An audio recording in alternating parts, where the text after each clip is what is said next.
Oh.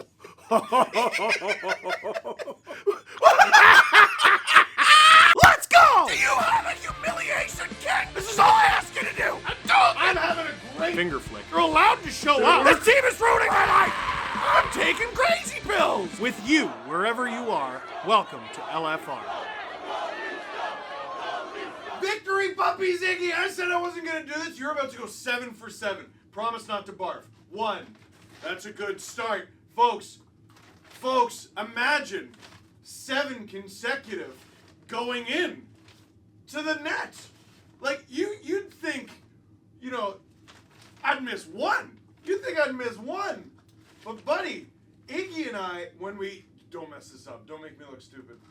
No! You know what sucks? That was definitely my fault. Here, sit. I know. I shouldn't. Here. Oh, I fooled you. You're gonna barf. Okay, he sat. Kawhi Leonard, is this the dagger? Ah! Absolutely call it a comeback. Leafs win! 7 straight for the boys. 7-3 over the Montreal Canadiens! If only the Montreal Canadiens had a little bit more security. Because vacations, love them. Charging at the net, roaming charges, almost a good enough reason to stay home. Lucky for me, I've got Saley. Saley is a new eSIM service app brought to you by Nord Security. All you gotta do is download the Saley app, choose from several affordable eSIM plans, and that covers 160 countries, even if you can't even cover the front of your own net. Now you don't have to line up at the airport to buy a local SIM card, or scramble if you've run out of data. Data.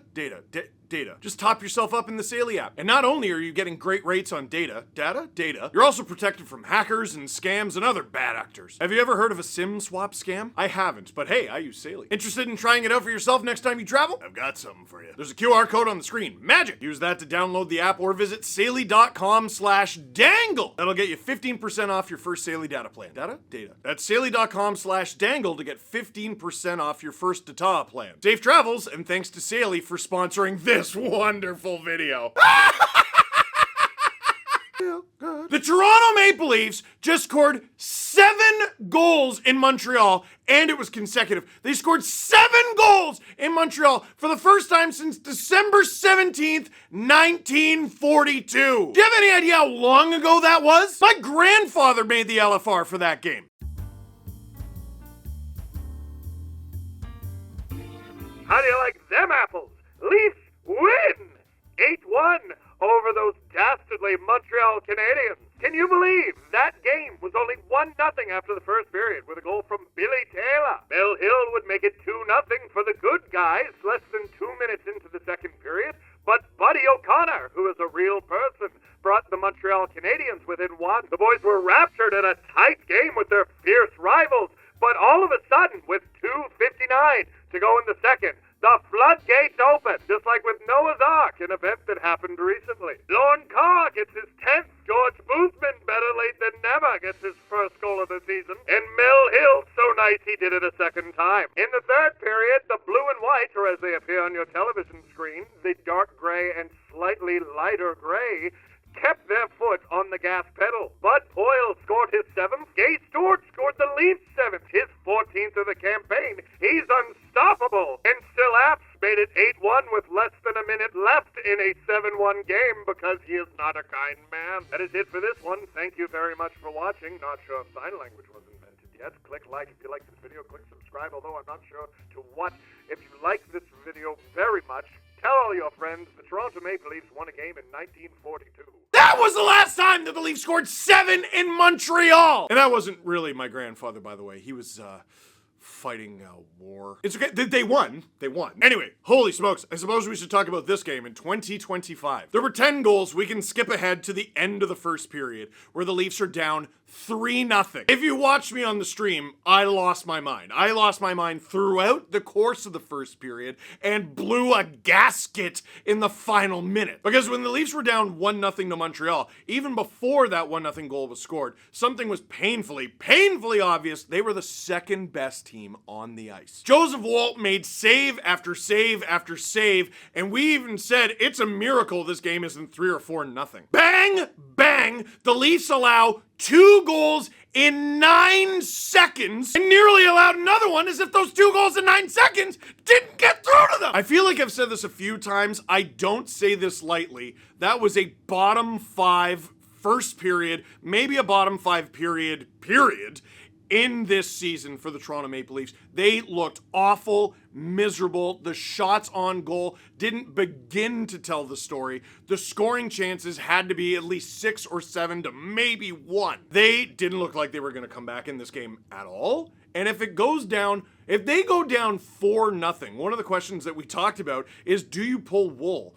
Not because he's been bad, but because it's over and you might as well rest him. And I said yes! When the Leafs are down 3-0 to Montreal, Ryan Reaves goes out there and he challenges Arbor Xhekaj to his first fight of the season. And Xhekaj waves him away and points up at the scoreboard, which honestly is the right move. Your team has a 3-goal lead. You're a defenseman. You should be out there on the ice. And Ryan Reaves played 6.5 minutes in this game. He played 1 short shift in the 3rd period. There is one reason for that fight, and it's so Ryan Reaves can fire up the Leafs. And can I offer an unpopular opinion, because I know a lot of Leaf fans are in a good mood right now?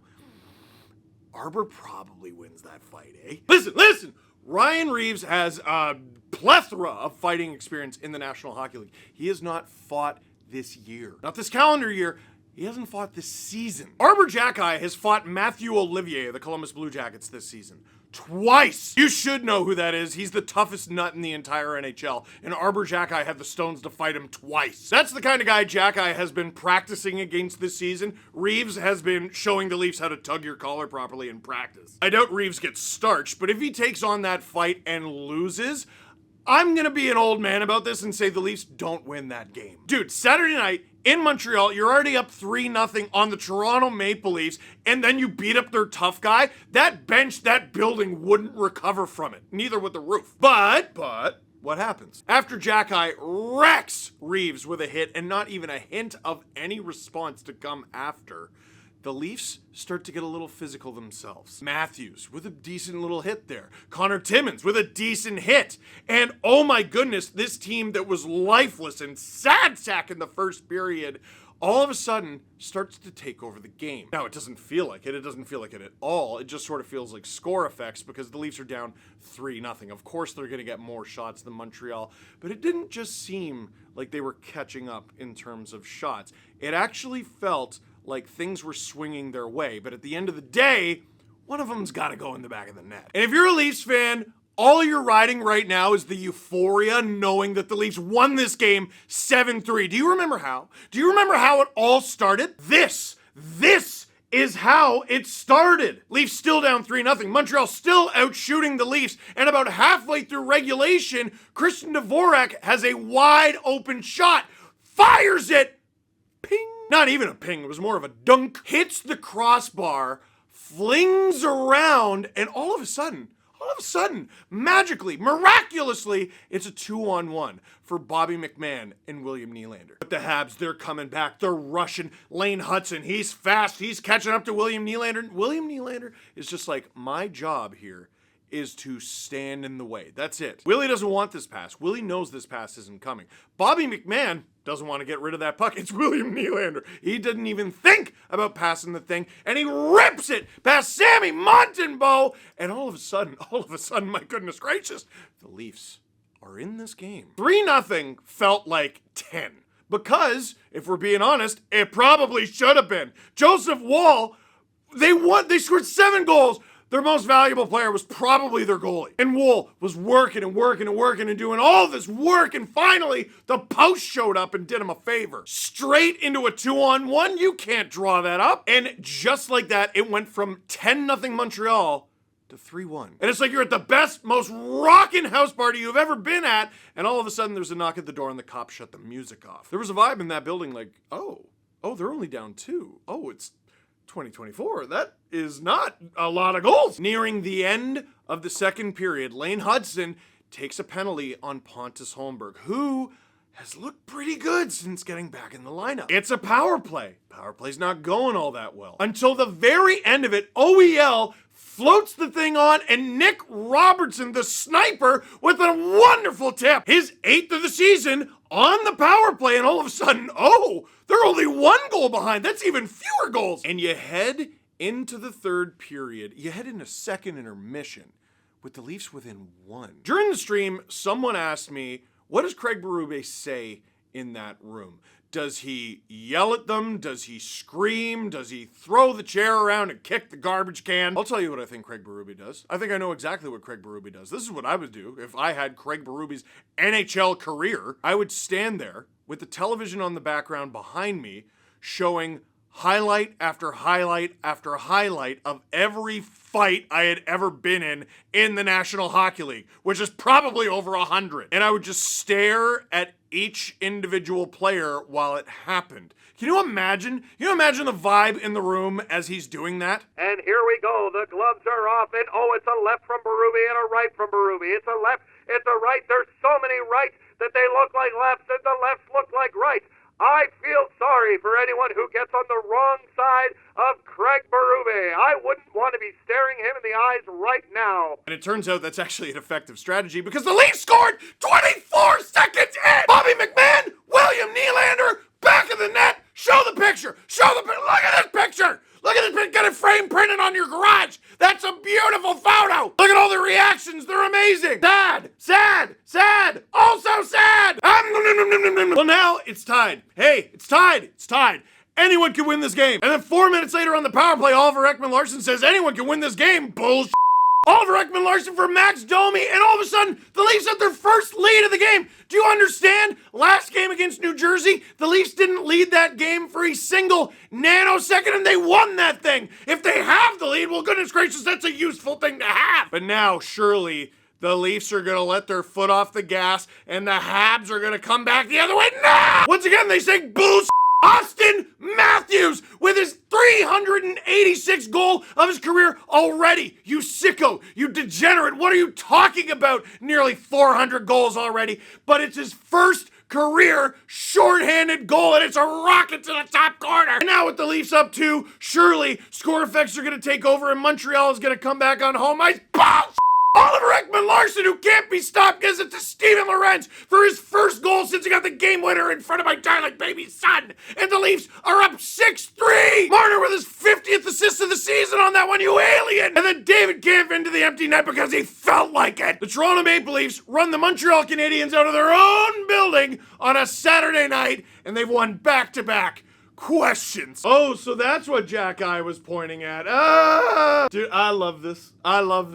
There's so many printable photos from this game. Can we just talk about that? Here's Nylander tying it up. That's good. That's really good. Here's Austin Matthews celebrating scoring a goal and screaming effing right really loud. Here he is from the other angle because this one also looks great. Here's Joseph Woll making the most ridiculous save of the season, not just for the Leafs, but maybe for the entire NHL for no good reason. Weren't the Leafs up 3 when this happened? You monster! And here, by the way, after the game, Joseph Woll did not get the belt. It was Oliver Ekman-Larsson for his 3 points. Here he is with Morgan Rielly and Connor Timmins gently touching their thigh. Can we take a moment to cherish that Woll is still making below league minimum this season? Yeah, so the NHL has a bunch of rules, and they just don't, enforce them. There's a salary cap, and if you make a certain amount of money, that's the amount that you take up against the cap, except your amount of money doesn't have to line up with your cap hit. And also, you can defer money, which means that a bunch of the money that you make doesn't count against the cap at all, ever.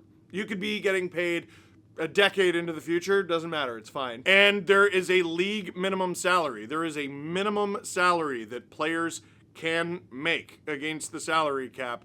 And players, including the Toronto Maple Leafs starting goaltender, make less than that. Joseph Woll has an extension. It's 3 years. It kicks in next year. Right now, he makes under $800,000. I know you and I take that salary, but holy cow, that's theft. Oh, good, you're still with us on both sides of this game. I wasn't sure you would make it. Dude, one of these days, I'm gonna record me getting my blood pressure tested at a doctor so that you can see the phenomenon that I get to enjoy every so often, where I get my blood pressure taken, and to the surprise of everyone in the room, it's fine. Like, Steve, how are you doing? Do you still eat Doritos and scream for a living? And I gotta go, yes. And the scary squeezy machine always just goes, yeah, you're good, bro. That doesn't make any sense. This is monstrous. It's Mitchy Marnie asks, when was the last time the Leafs scored 7 goals all by different people? And Alex Hobson says, complete shot in the dark here, but last year's 7-0 win over Pittsburgh, I think. The dude is right! Nyes, Marner, McMahon, Domi, Tavares, Gregor,